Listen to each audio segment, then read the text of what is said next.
Жақында заңсыз ойын бизнесіне және лудоманияға қарсы іс-қимыл жөніндегі кешенді жоспар бекітілді деген еді Қарин.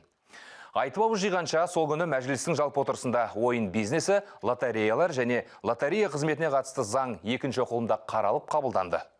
Қазір осы заң жобасының басқасында болған депутат Дәулет Мұқаевтың бір ауыз пікірін білсек, бізбен тікелей байланыста.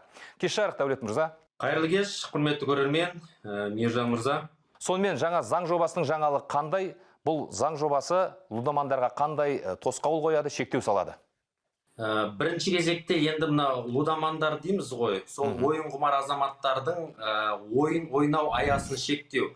Енді бірінші кезекте мені қуантқан өзіміз дауыс берген бір нормалардың бірі, ол жарнаманы шектеу. Яғни осы уақытқа дейін көшелерде, түрлі билбордтарда әртүрлі беттердің жарнамасын көрсек, енді осы заң аясында ондай жарнама болмайды. Жарнама тек қана арнайы спорттық арналарда, немесе спорттық шараларда, немесе спорт арнайы сайттарда ғана болады. Одан кейін тағы да бір жақсы бір норманың бірі, кез келген азамат өзіне шектеу қояды. Осы уақытқа дейін ол 1 жылға ғана қоя алатын. Ал бірақ 1 жылға қойып, кейін қаншама азаматтарымыз ойнап жүргенін байқадық. Қазір ЕГОВқа кіру арқылы бұл заң жүзеге асқаннан кейін 10 жылға бірден шектеу қойылады. Одан бөлек, мынау мемлекеттік қызметкерлер қазіргі уақытта, мүмкін алдағы уақытта да бұның аясы кеңейе жатар, бюджет қызметкерлері деген сияқты, бірақ мемлекеттік қызметкерлерге оның ішінде шамамен 280 мың азаматқа мынау құмар ойын ойнауға шектеу қойылды. Егер де олардың заңнан кейін өздерінің логиндері болмаса, сол тарапта ойынға бәс тіккені анықталған болса, мемлекеттік қызметтен бірден жұмыстан шеттетіледі. Осындай да бір норма бар. Одан бөлек тағы біздің елде 3,5 миллион банкке берешегі бар. Болмаса, мынау коллекторларға кеткен несиесі бар азаматтарымыз өте көп. Сол 3,5 миллион адамда енді бәс тіге алмайды бұл жерде. Өйткені көптеген азаматтарымыз қарыз, банктен банкке микрозаймға кіріп кеткен, сондай жағдайлар өте көп еді. Одан кейін тағы да бір норма, мынау блогерлар, инфлюенсерлер дейміз ғой енді. Өйткені қазіргі уақытта бірден Инстаграм, ТикТок желілерін қарап отырсақ, сол казиноны жарнамасын жасайтындар, болмаса букмекерлер ойындарды бәс тігуді жарнамалайтын блогерларға көбейген. Оларға да бірден айыппұл салынады. Бір реттікке 200 мың айыппұлдан басталады, кейін оның сомасы өсе береді.